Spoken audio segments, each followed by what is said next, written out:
Yan po, malapit na maluto ang aking rice coffee.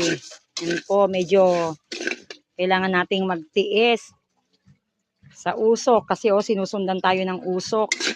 Hindi din naman pwedeng malakas ang ating apoy. Dapat konti lang kasi masusunog na siya. Ayan o, ayan nyo. Nasaan ako, nandun din ang usok. Ayan na po. Konti na lang, maluluto ng aking rice coffee. Yehey!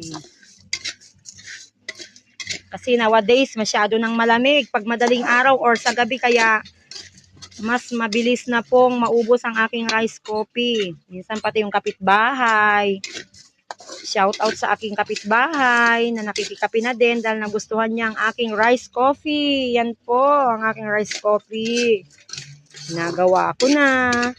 Kayo po mga kasisi, mga friends, mga followers, tara po, gawa na din pa kayo ng rice coffee. Yan po, madali lang po ang step niya. Kailangan pag ganito, halo-haluin muna kasi masusunog na siya. Yan po, dahil kahoy lang ang aking lutuan. Ganyan po. Masarap po kasi ang kahoy na lutuan. Tipid ka na, masarap pang luto mo. Yan po, medyo pwedeng-pwede na po siya. Hindi na po makita yung ano niya kasi mausok na siya. It means pwedeng-pwede na siya.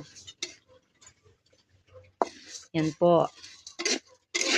At done na po ang ating rice coffee. Let's go na po, magkape na tayo.